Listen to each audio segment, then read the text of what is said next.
Brace yourself, sports and music fans, because every Wednesday at 5 p.m. Arizona time is GO time. Introducing one of the hottest, most entertaining, and downright addictive podcasts you'll ever need. PD&J was good today.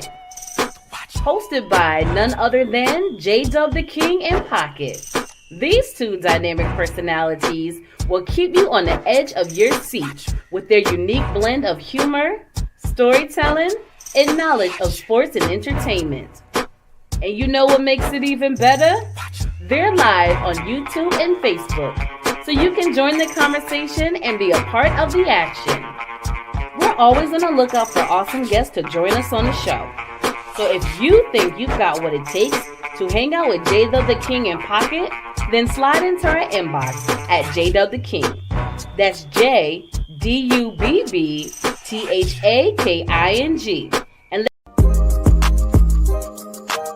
Are you a business owner or someone looking for more ways and avenues to advertise and promote?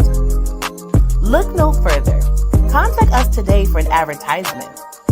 Email PD&J Media Productions LLC at gmail.com for more info. Promotions are everything. What are you waiting for?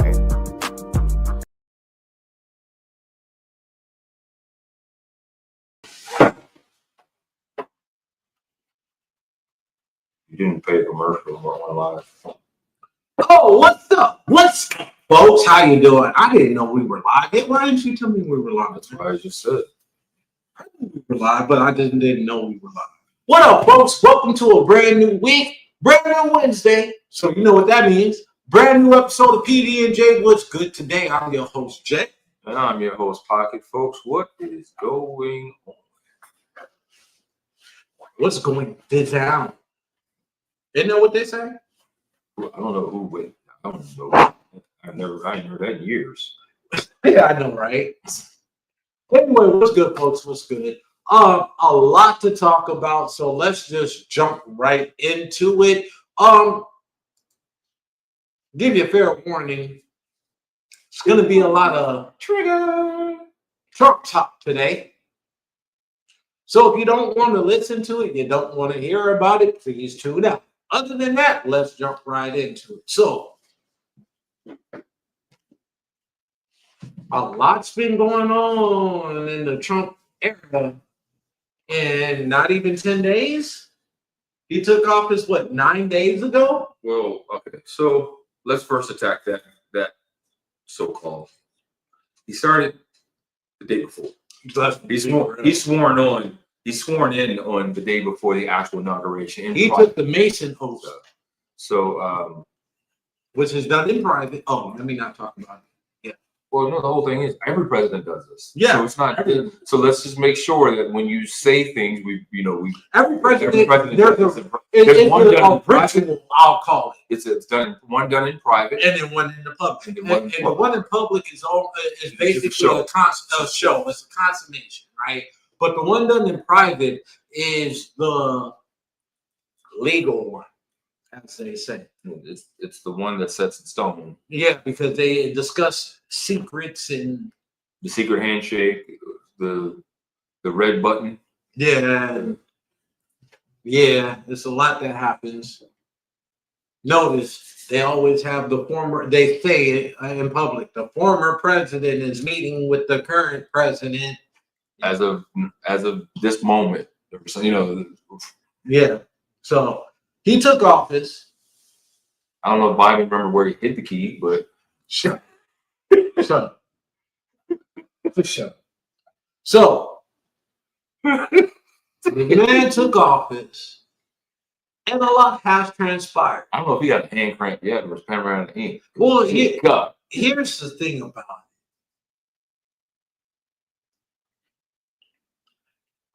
And this is what I don't appreciate, right? Has nothing to do with all these executive orders of what he signed. What I have a problem with is the type of executive orders that's being signed, because they're so broad. When the information first comes out, right? It seems so broad that it causes Mass panic.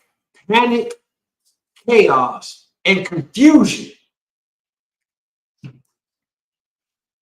You understand what I'm saying? And So, here's my question to that. What president do you know of that signed an executive order as one that's so detailed? I'm not even saying so detailed down to the T, but not so broad. For example, again, asking the same question. What president do you know of that signs executive orders that aren't broad? A lot before him. I can even say with even George W. Bush. So what executive order was signed? So you said a lot. So give me one. Give me one of the orders. With the George W. Bush, and when I say George W., I'm talking about the second Bush. There was an executive order that he signed within the first 100 days that was in regards to, I want to say it was into price gouging or a sales tax. It was one of those two. And the way that he defined it wasn't detailed specifically down to the T, but you kind of understood in the legalities of what he was doing or where he was talking. Let me give you an example. Trump, within the past 24 hours, right? He came out, or the government, I should say, not Trump, but the government came out with the memo. And it said specifically when it first hit the news, all federal funding for grants and loans, if you're getting federal funding that's through a grant or a loan, they're going to freeze it. At that time, it caused so much confusion because of the simple fact people that was on food stamps or individual kids that get school food for free, their lunch for free or meals for free. There was a lot of confusion in regards to what that meant, right? Then certain things came out and said that, well, Social Security beneficiaries and Medicare, or not Medicare, Medicaid would not be affected, right? Now, it wasn't specific. A lot of people that get Medicaid don't know that food stamps is a part of Medicaid. It's a Medicaid program.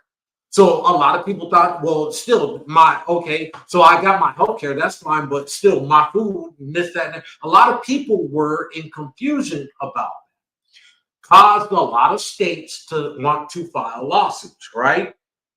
Then after that, just today, the federal government rescinded because of the confusion. Because of that confusion. You see what I'm saying? So that's what I'm saying. It's like, it was funny when I first read the article and it said the things that wouldn't be affected were Social Security, Medicaid, and Medicare. And then states started reporting we can't get paid for Medicare. Then the government's like, we said that would not be affected.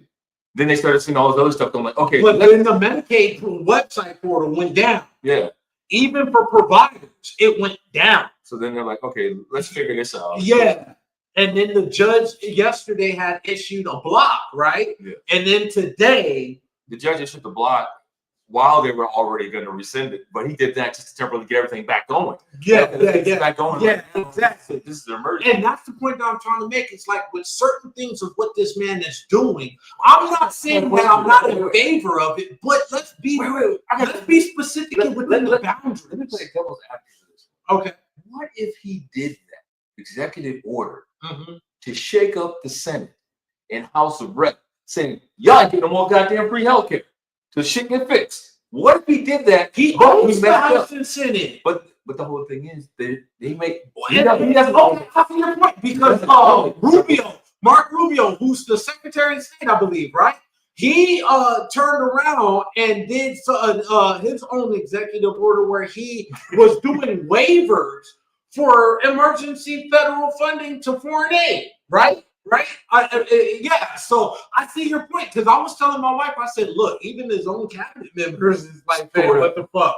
You know what I mean? I saw that, yeah. So I was like, hey, look, ultimately what's happening is it doesn't, if it was any other person in office signing these orders, we wouldn't see it as much. You know what? I disagree with you. If Barack did this shit of what Trump is doing right now, as far as for immigration. Stop right there. No, no, We did do the same thing. let me stop. No, let me finish. As far motherfucking Obama did not do a mass deportation order the way that Trump did. Let's be clear. If Obama did these three things in regards to the mass deportation, the amendment to the 14th with birthright citizenship, and then an executive freeze on federal funding. If Obama did that, they would have hung that man. So let's see. He wouldn't even got past the first one. We simply cannot allow people to pour into the United States undetected, undocumented, unchecked, circumventing the line of people who are waiting patiently, diligently, and lawfully. I agree with all in this that. country.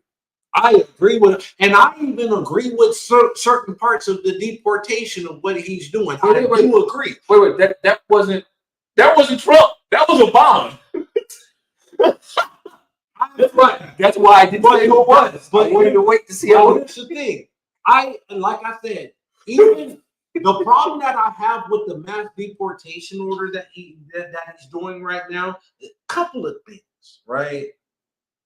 For one, when you executed that order, again, you wasn't specific enough to say you're targeting certain criminals. The way that it was presented, it was so much of a broad statement that even immigrants that seeking asylum were worried. Well, here's the thing. Second of all, let me go to my second point. I do not agree with having ICE agents and DEA agents going to churches and schools in sacrilegious. You know what I mean? Anything that is they used to be called a sanctuary or a sacred place. You understand what I'm saying? You do not have the right to go up in there and just take people, especially the kids.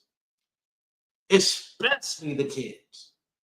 The shit that I saw that they were doing in Boston sickened me. And here's the thing. Massachusetts is a sanctuary. Well, not Massachusetts as a state, but Boston is a sanctuary city, right? You got a lot of Ukrainian immigrants. Exactly. And so the whole thing about it is that 20% of the motherfuckers that you swept up, you have to release. I don't agree with that. And then on top of that, 30% of the motherfucking 30% of the 7,300 motherfucking deportations that you did, 30% of them were not felons. Not in their country, not in this country. But they were illegal. But they don't pay. They got caught up in the sweat. They don't pay taxes. No, and that's what's the thing. And there's other things to look at. But people are not realizing. You're talking about how is he going to make it? How is he fixing the economy? The money that they're making here under the table does not go back into our economy. They send it home. Amongst many ways. Some of it via what do you call it? What is that thing? Western Union. But most of it, they're not doing it that way. They're sending it in gifts back home. Correct. But here's the thing about it. There's a lot of immigrants that do that to better off their families, not just here. But there's legal ways to do that too. I'm not disagreeing with that. I'm not disagreeing with that. Here's the thing. Within this world, I'm not even just going to say within this country, within this world, there's a loophole to every rule, whether it's legal or illegal. And everybody, you cannot tell me not one person that has not exercised a loophole, whether legal or illegal. They have. You can't plug every hole. Or what? To give everyone a better way of what he's saying is, there's an illegal way to do something to get it to be legal. Now, because the minute they find out something was done illegally or legally, but they didn't get their cut, they're gonna make it illegal. I.e., TikTok. Why you're gonna extort? It's just an extortion game to me, bro. Because the Senate and the House can't get any cut of that money. They're saying all these, and it's not going to benefit social media. All that money is not that they would get from it was not going to benefit the American people because they're not going to put it in any programs. Here's the thing. Look, I'll give you what. Oh no, they're going to put in the program. The program in my pocket. Myself and here's the thing about it too. Let's go back to the illegal deportation, and this is why I call it illegal deportation. You want to send motherfuckers back. Not on U.S. Airways. Not on Delta. Hell, not even on Spirit or JetBlue. I don't think anybody's on Spirit. What's going on there? So, but you're sending these motherfuckers back on military cargo planes. Yes. C-140s, C-130s. How expensive is that? Well, considering the fact that the thing is, wait. And I told my wife this. Honestly, that is cheaper than how much Biden gave to Ukraine. I get that. I can see that. But here's the thing. If you use American Airlines or United, Delta, which if you travel international, go Delta. There's certain ramifications that have to be taken care of. I.e., they're going to comfort. What the president's being said is, you came here on a banana boat, which is the most uncomfortable type of boat in the world. Don't say that because that's disrespectful. A lot of people did not come over here on a banana boat. I don't give a damn. I don't care if I'm being disrespectful. They were disrespectful coming to my country illegally. They're going home just as uncomfortable as they came here. We came here illegally. I didn't come here illegally. I was born here, so I didn't come here illegally. So you can say what you want. Okay. I was born in this country. Oh, and I'm glad that you said that. So let's talk about birthright citizenship, right? There's quite a few generations for me even to say I was brought here illegally. You're right about that. Even well, I've counted. There was two. And actually, you know what? We can't even say it was illegal because there were laws in place saying property. Shut up. We were property, so we weren't even citizens. So you can't even say that. If you want to say we were brought here as property, not as citizens. We were treated like cattle. We were treated like sheep. We were treated like dogs. So you can't even say we were brought here as we were treated human beings. Than sheep and dogs. Sheep and dogs didn't get whipped. Oh yeah, they still got whooped, but they didn't get branded like we did. Cattle did. Yeah, the cattle. So here's they didn't get an arm cut off. They did something. Here's the thing about birthright citizenship, right? And we gonna do a deep dive into this shit, right? For one, I want to talk about the issue of what I have with that order that was signed that's now being blocked in federal court. And what is it? Half of the United States is suing the government over it. Here's the problem that I have going back to the first problem I have wasn't specific enough for me. Let me give you an example. If Trump had said, I want to amend or revise the 14th Amendment, right? Instead of completely eliminating it, I would have been in favor of it. Here's the reason why. I do not agree, unless you're seeking asylum, that a person that has conceived and that is now pregnant from another country to come into this country just to have a baby. I do not agree with a person that comes into this country illegally gets pregnant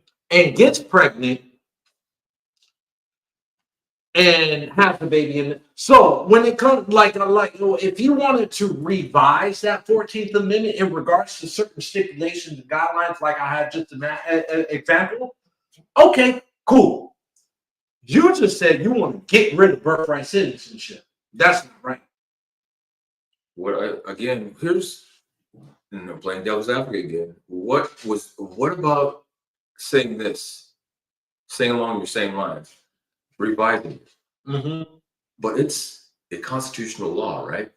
So for him to revise it, who has to do that? He can't just do it. But he has the House and Senate. He literally has. He not only has the House and Senate, but he also has the Supreme Court. So here's what. So in his favor. Wait. In his favor. let's just say it like this: the Republicans own the House. The president owns shit. You're right. But a lot of the Republicans, that's in the House and the Senate have backed Trump.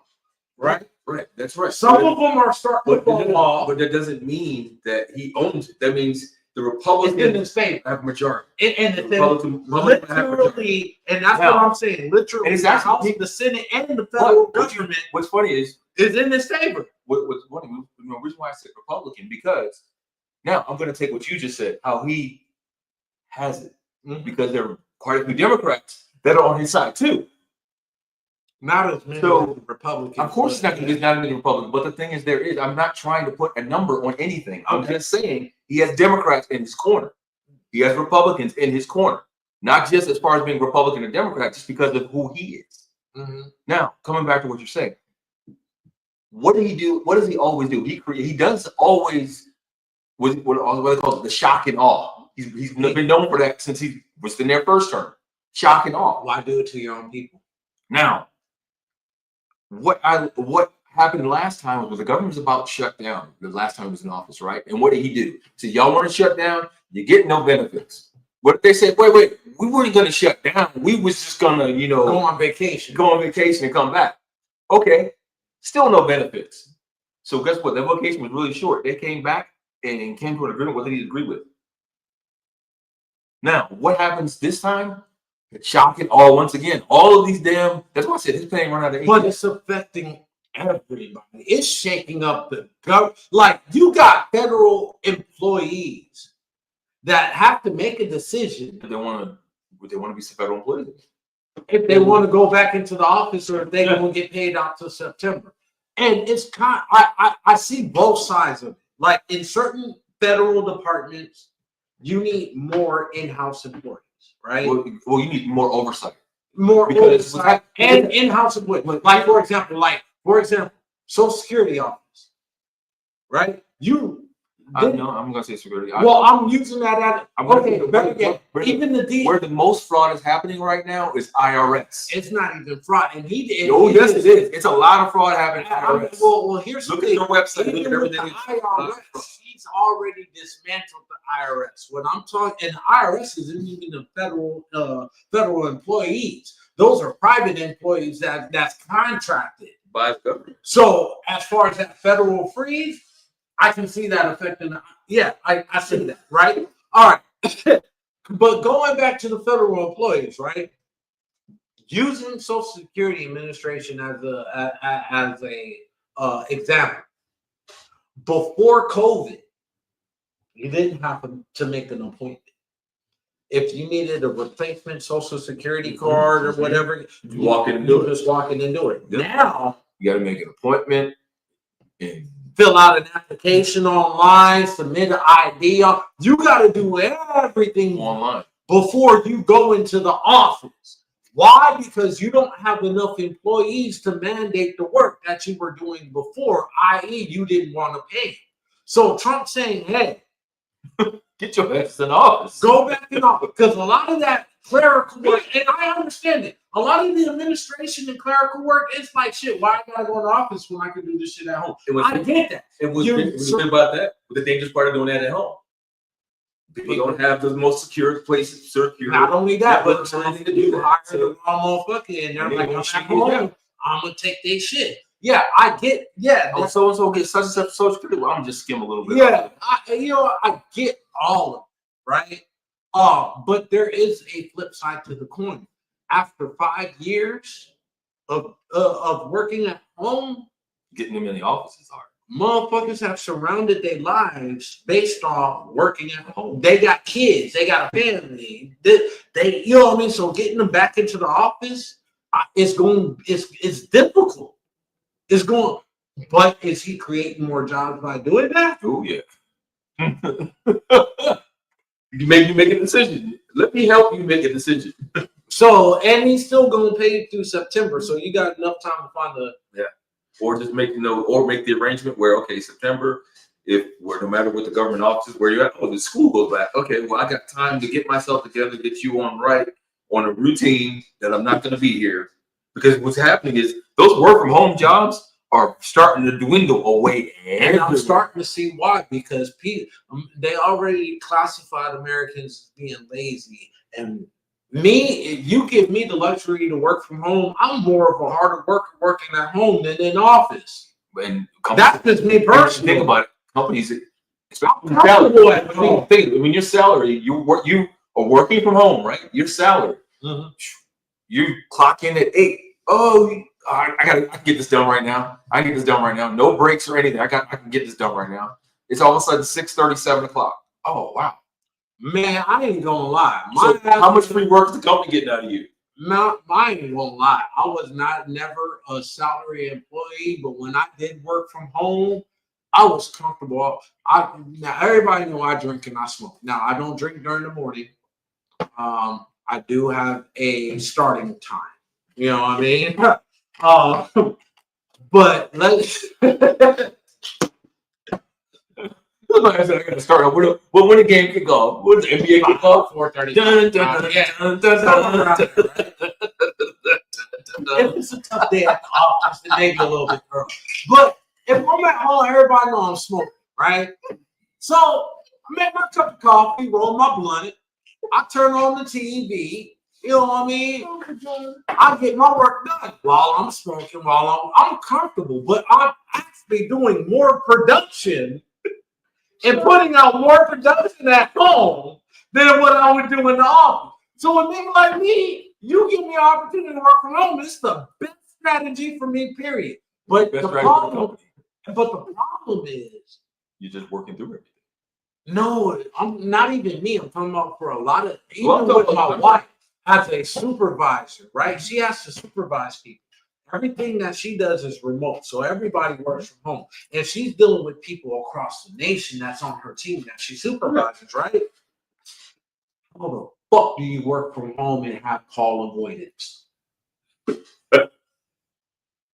People have that. I'm just saying. People do it in the office. That's what I'm saying. You're bold enough to do it in the office, so you're going to be lazy enough to do it at home. And you think you're not going to get caught.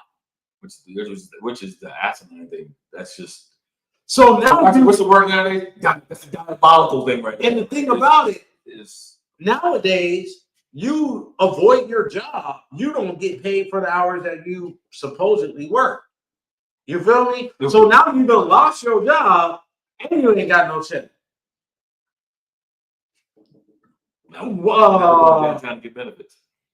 They gotta go online to sign up to go downtown to get the benefits because ain't nobody working that office either. So why not, while you're down there, put an application to work in the office? And that's what they would tell you too. Hey, you know we're hiring, right? You got customer service experience. But you know, that's how they got me to work for the fucking state. But you know what? When going back to it, just staying right there though, the working from home thing, it's a blessing because you can build your life around it, right? It's a blessing and a curse, bro. Now, but it's also a blessing for that company because they know they're getting more work out of you because you're not taking breaks. You're not getting off at a decent time because you're salaried or like if you're working overtime, they're gonna make sure. They're gonna make sure if you're hourly, you gonna work them 40 hours and that's it. They're gonna make sure. And if they offer you overtime, it's a limited overtime. Yeah, it's gonna be a certain amount of overtime for certain days or something like that. You're cut off. When it's not convenient for you, that's what it's gonna be. When it's not convenient for you, they'll give you the overtime. But yeah, but it's like that's the worst part about it. That's the worst part of working from home. Now, with companies going back to some companies now, and some companies are strictly against in-office now. A lot of companies that had in-office personnel, they done figured out the formula. Oh, it's cheaper and I get tax breaks by having a motherfucker that works at home. Why? Because if I give, and this is what they do, if you work at home, you'll get a stipend. No, they don't do that. No, my wife's company still does that. When you get hired on, right? Because well, I guess what? Let me what kind of stipend? Okay, so the stipend would be if in your area, they look at your geographical area. So I'll just use where their corporate office is, for example. The corporate office is in Ohio. You hire somebody in Arizona.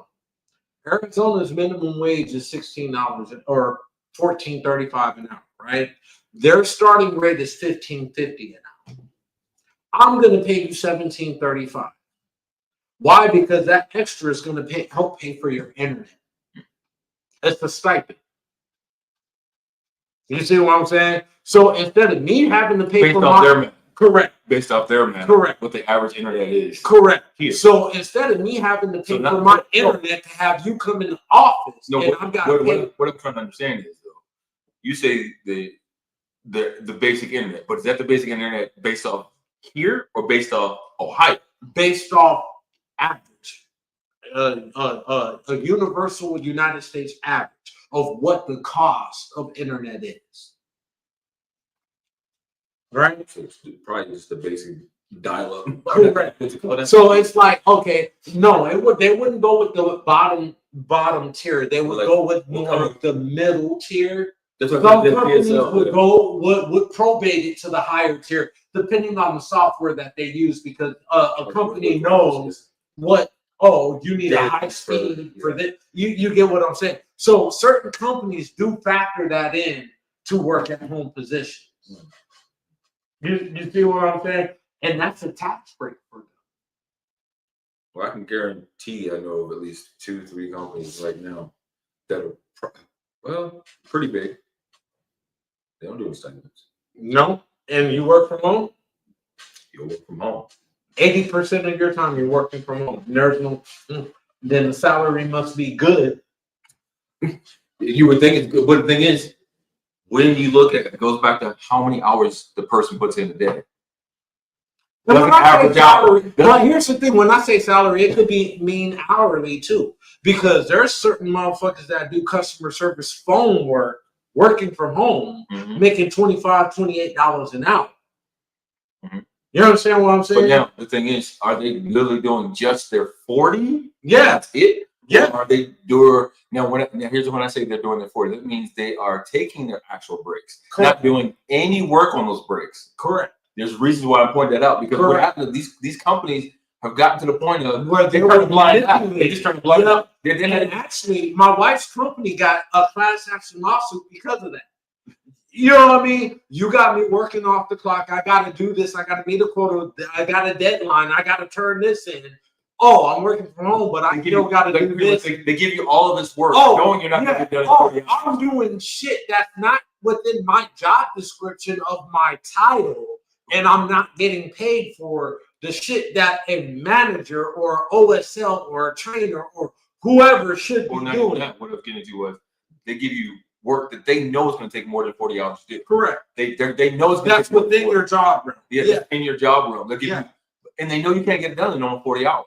How you get it done? But they'll pay you 40 hours. They pay you for 40 hours because their system will. They're paying you $27 an hour. Correct. Figure it out.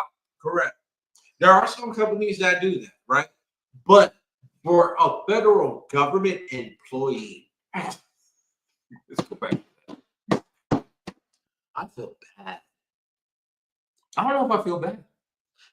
I don't know if I feel bad. I feel bad because I understand. And like I said, I understand both sides of the aisle, right? But I'm kind of siding with that individual that has spent that last 5 years working from home. So I'm gonna say this in a way that my people are gonna like me saying this. You're siding with the individual that feels entitled to work from home. How are they entitled? You just said they've only done it for 5 years. So what do they do for that? Okay, they were in office. Maybe if they were with that company at that time. Right. So they were working in an office. They go out, right? They go out to probably do their day-to-day. No, I'm not saying some might not enjoy the fact, you know what I mean? But speaking about, I'm just saying you're empathizing with the ones that are, because they surrounded their life over the past 5 years. It's a change, bro. But the whole thing is, even when COVID started, most companies, actually, I'm going to say most, every company came up with a banking statement saying, at some point, we are going to return to the office. But as of right now, this is going to be the safest way for us to work. So going back to that again, you knew that when the company told you this is not a permanent thing. Every company came out and said, this is not permanent. At some point, we will have to come back. We will come back into the office. Okay. So knowing that, didn't sit there saying, I've been working at home 5 days a week, blah, blah, blah, blah. Well, you knew because the company told you. So now you have a sense of entitlement because you've been working from home for 5 years. And the fact they want you to go back in now 5 days a week, good. I mean, it'll be gradual. It should be gradual. It shouldn't just be 5 days. Okay, time out. Stop right there. Time out. Stop right there. Let's go to this aspect. And here's a question I want to pose. Do you believe a full-time employee should work 5 days a week? I believe they should work 40 hours. In a week? Yeah, 40 hours. For a living. Yeah, 40 hours a week. So you believe somebody 38, actually say 38 to 40 hours a week. That's full time. You know, I would go a little bit lower. I would say 34 to 38 hours is I wouldn't knowing what I know, being in the workforce for so long, 34, 36 hours. I know people have said that too. There's no way in hell most of these jobs based off the current market rates of what people are getting paid right now versus what the cost is. I would agree with you. Now, here's the thing. If you're going to cut those hours to 34, that's an extra 6 hours, right? That's another full-time employee. For the employer, I'm talking from an employee standpoint. Here's the thing. We're saying the same thing. Yeah, we not only working 34 hours, they're still working these. But here's the thing. Every employer. Now, I don't work in corporate America no more. I'm an entrepreneur, right? But when I did work, every employer said, oh, what's the term? We want to have a balance, work-life balance. Is that the term? Work-life balance, right? Okay. Yeah. It took me a minute to think about it. Been out of work for a minute. But work-life balance, right? And I think till this day, a lot, if not all, employers still say that, right? Now think about it. From a salary in and an hourly employee that works full-time 40 hours a week. Salary employees, I guarantee you work 50 to 60 hours a week. How do you have a work-life balance? Well, it depends. Like you just said, depends on the company. Some companies are adamant about work-life balance. Those are things called healthy minds. They have things like that where they have mind counselors on staff that you can talk to, not even employed by the company. It's a third party. Mm-hmm. But you got to do that off clock. No, you can do that. That's the thing. You can do that during your normal time. So if I'm working at Discover Card and they got a counselor, I'm just saying. But what I'm saying, they have a counselor. Okay, so you have to set up an appointment to see them. But yeah, you can see them during your work. So if I'm working at American Express, right, and they got a counselor on staff, and one of the appointments that they got is somehow in the middle of my shift. Depends on what part. See, the thing is, when you talk about companies like that, you have more departments, so you got to be more specific. What department are you? Customer service. Customer service. Okay, let's say corporate customer service. Okay.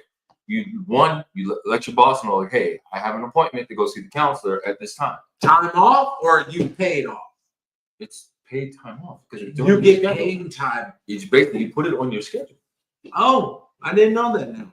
And the reason why, because the state did have that. When I worked for the state, they had that, but it was on your own time. You know what I mean? So it's like they would work with you on your schedule, but you still got to make up that time. You know what? You know what I mean? I'm glad you went to state with that. How a government employee works versus how non-government employee works, it will blow each and every one mind. When you think, if I have access to this, don't they have access to this? Nope. Because when you're a government employee, whether state or federal, you're on their dime. So everything that you got to do, even for your own health, is on your time. And if it interferes with their time, you'll be you'll be penalized. Now the thing is, in regular corporate America, if it's on their time, they will work with you to figure out, okay, so it's on our time. We're going to relieve you of that. That's fine. But the thing is, if it becomes too repetitive, then you got to either, see, the thing about it, like when you work for the state of Arizona, and let's say you got a stand-in appointment with a counselor, Just throwing that out as an example, right? But the only time available is during your shift. During your shift, right? Depending on your tenure, depending on your stature, who you know, what department you're in within the state, they'll work with you, right? But you still got to make up that time that you lost. Right. Some way, somehow. Usually when everybody's leaving early on Friday, you're the one still in the office. Exactly. Or when there's the day before a holiday, you're the one in the office. Correct. That's just correct. And that's usually, and not only that, but it's not even just about that. But you know what it's also about? The fact that the convenience factor. Convenience. It's all about convenience or inconvenience in that case. Yeah. Depending on what it is. So like, because it depends on, because what people have to realize, especially nowadays, mental health is being blasted everywhere. Everywhere. And what people don't. I'm glad you brought that up. That's a great example. Because people don't realize a lot of times the stress they get burnt out on their job. Burnt out or stressed out. Correct. Because it's not just and your then job. You got to take a leave of absence, but you ain't gonna get paid for it. Take a leave of absence. You try to get short. Because most doctors work with you short-term disability. And you don't even get a full. Was it 1/3 or something like that? I think it's 2/3. You get 2/3 of it. You don't get the full 100% of it. But yeah, it's just mess. And then being a federal employee. Oh, come on, man. That's what I'm saying. So now on the side of the federal employees right now, it's like you're forcing me. Think about it like this. There's right now, after COVID, we've seen publicized more people dying supposedly of natural causes now. Right? You might have a family employee that has a mother or a father in hospice or in hospital on life support. And you're going to tell them they have to go back into the office? That's kind of fucked up.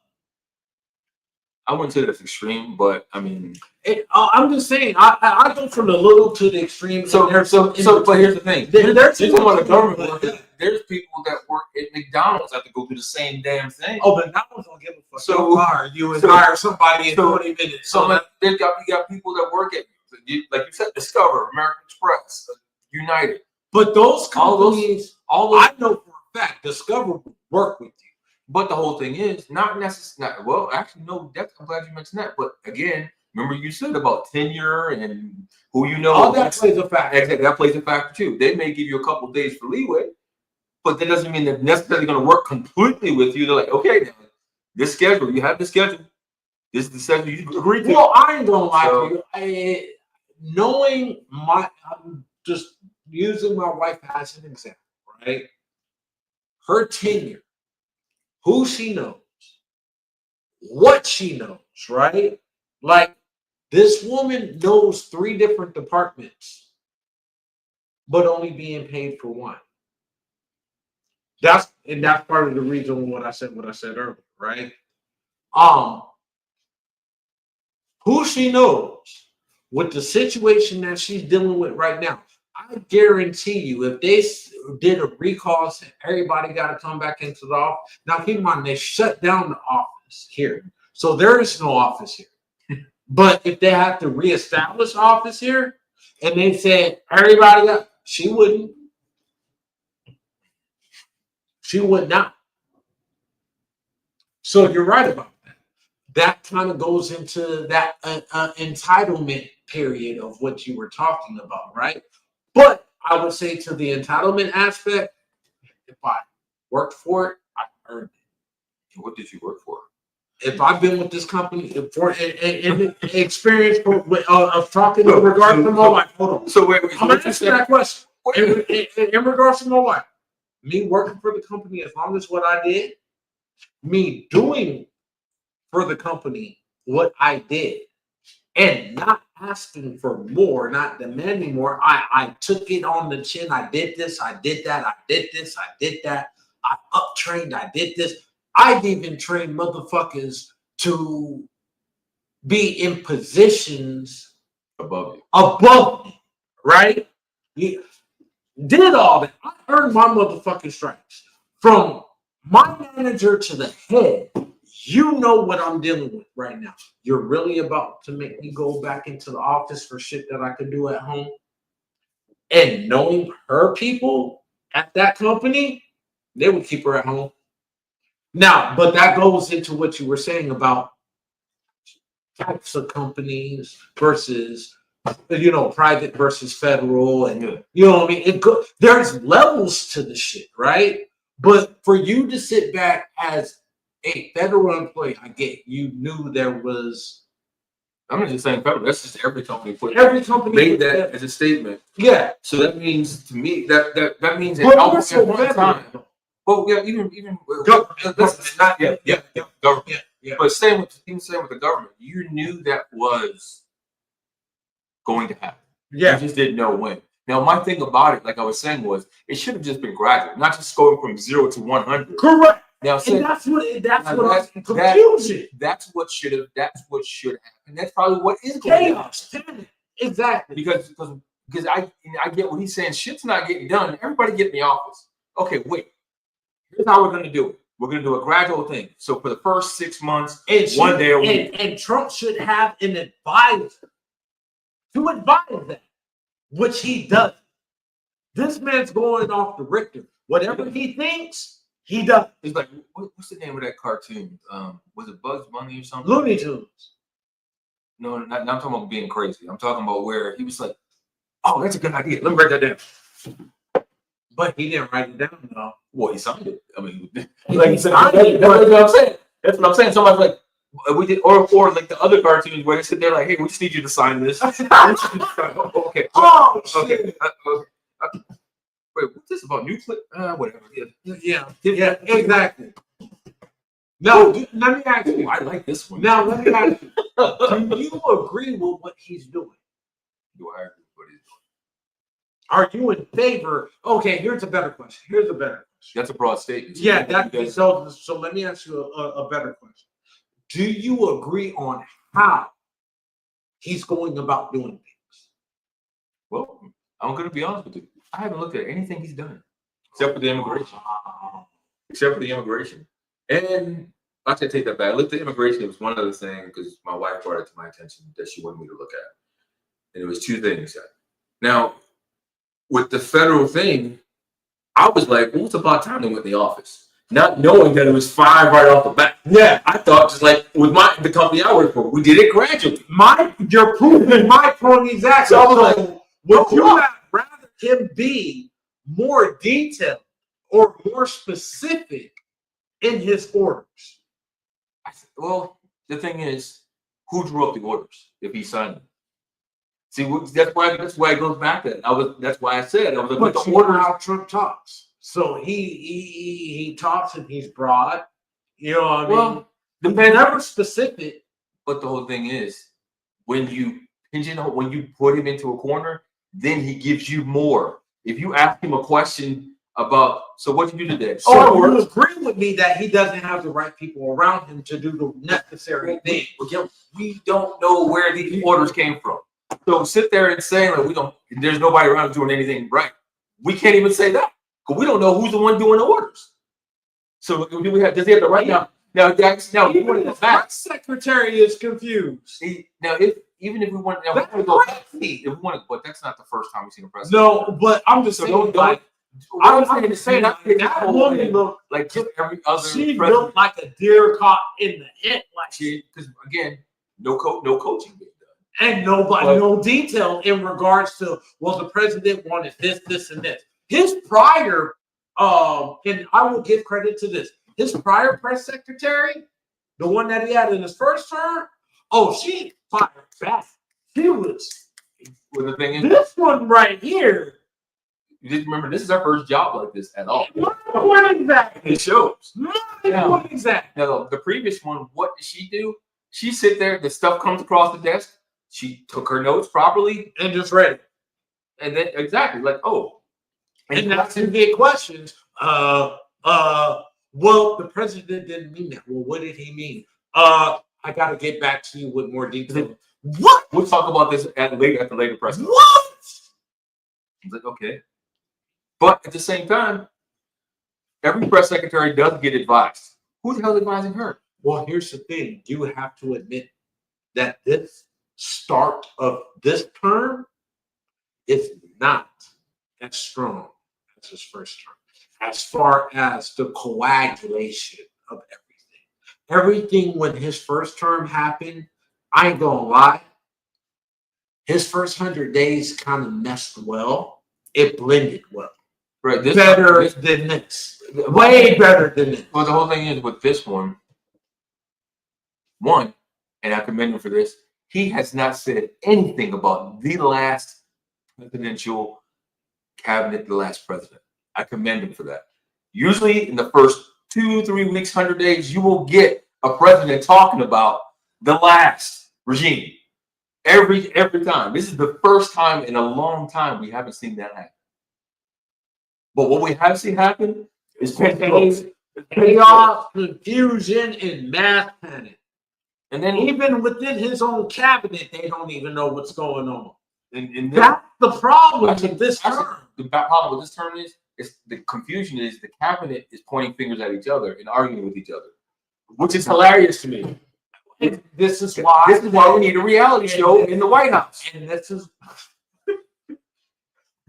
why I said having the House, the Senate, and the Supreme Court all in his favor isn't going to work out. On that note, last note for Pac. I don't have a vote. I need more to sign. I need more paperwork. You know,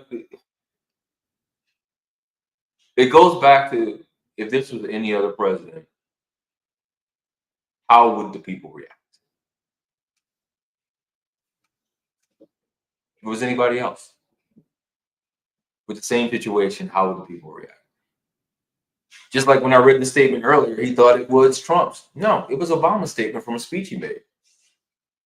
Go figure. Obama made that statement. Obama, if you want to look at his history, he had a very huge deportation going on, sending people back and dropping bombs on people. He had a reputation of that, but people didn't see that because all they saw was this black man in office, first black man in office. People are proud to see that. They have really no idea what he did during his presidency. Not much was said. Do I think the social media we had now, the things we had now back then, would it be different? People viewed him differently, maybe, or would they have just given him a pass because he's a black man in office? Don't know. All I know of, it's not the message, it's the messenger. If it was anybody else, would you react the same? If it was anybody else, would you feel the same way that you do? If it was anybody else, would you be making the social media epithets and attacks against this man? Probably not. It's not the message that he's saying, it's the messenger. That's the problem. Stop trying to boost up. I'm not boosting up anybody. And I said it's the messenger. It's not the message. That message has been delivered before by somebody else. You thought it was him. It wasn't him. Here's the thing. If Obama tried to do, Obama wouldn't even get past one thing of what, three things of what Trump done did. I'm just saying, let's be real. American society, for one, didn't want to see a black man as a president, but they did. And they definitely said that they didn't want to see a black woman as president, and I understand some of the reasons why. Some, but let's just be real.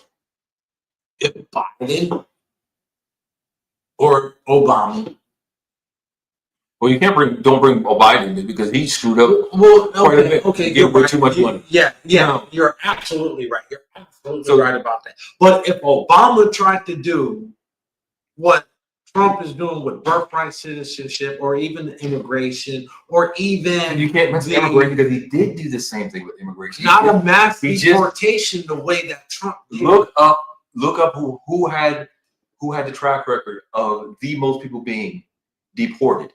It's Obama. Look up who had the most bombs being dropped over the world. It's Obama. So don't sit here and say he didn't do things. The thing is, y'all don't. I just said this. Y'all do not look at the actual number. Now, this is what you just missed. I said if the social media we have now was back then, we have more insight, then I think things may be a little bit differently. But we didn't. We can't go back and do that, can we? We can only go by what we actually, the history is showing. The history is there of what's happened. So would you give Obama credit for Osama bin Laden or no? He signed the bill. Okay. He signed the bill, didn't he not? Okay. He gave the go. Would you give him credit for? Well, no, you can't give him credit for that because What? that was Bush. What? Hussein? Yeah, that was Bush. Wait, what's that? That was Bush. Yeah, because he said, I'm going after my daddy. Wait, let me check something. And then Saddam Hussein was found in a bunker, a little hole, and that was under Bush, I think. That was under George W. Bush. Check me if I'm right on that. Just Saddam Hussein. Who was president when Saddam Hussein? Yeah, I think that was Bush. Because after Bush, Obama was president, right? For 2 years. Or not 2 years, 2 terms. It was 2006. 2006. So that was under George W. Bush. So you got to give him credit for that.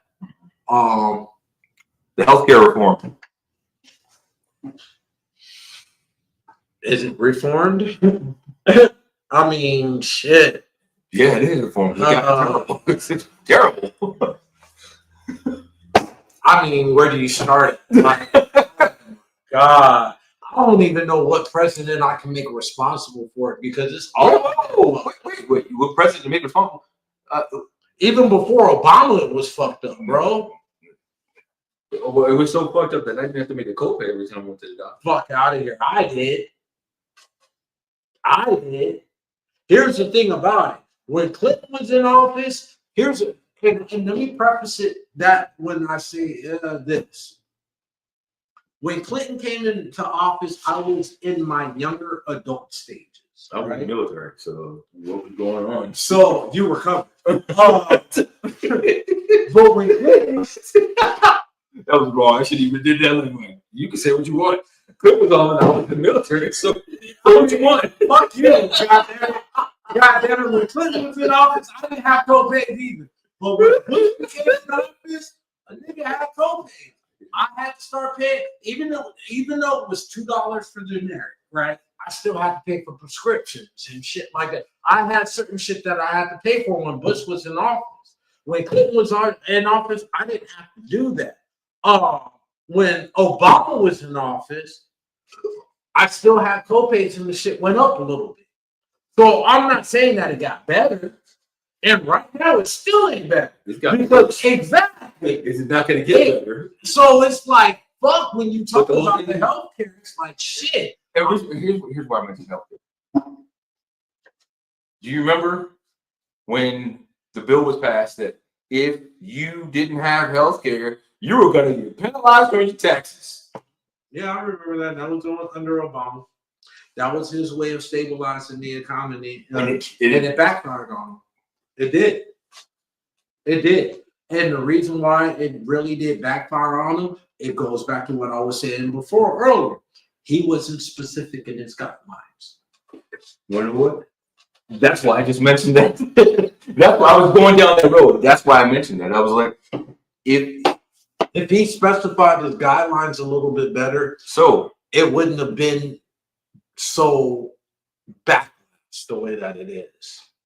Had enough been done to protect what he was trying to do. Correct. Like put it this way, I understand what he was trying to do, but the way he went around it, man, it was just terrible. But that goes back to what you're saying about Trump. And then the right advisors around. Again, that's the way I was tying it together. I was literally tying those two presidents together because both sides can't agree on those two presidents. Am I right or wrong? Both sides cannot agree. Yes, they were both voted in. One for 2. Well, technically, we both voted in 2 terms, but 2 was consecutive. Correct.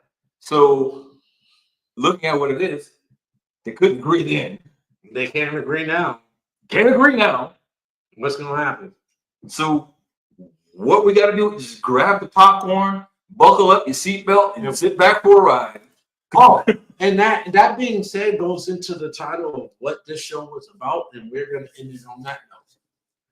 Prepare yourself, folks. Whatever you think may be coming, prepare yourself for that. Because there's an apocalypse that's about to hit this nation.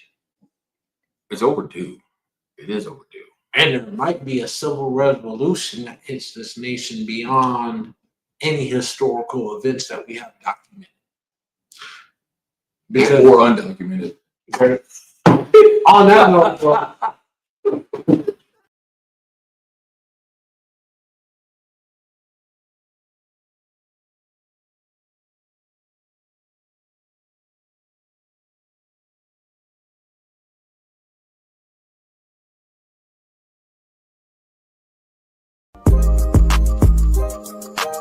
Are you a business owner or someone looking for more ways and avenues to advertise and promote? Look no further. Contact us today for an advertisement. Email PD&J Media Productions LLC at gmail.com for more info. Promotions are everything. What are you waiting for?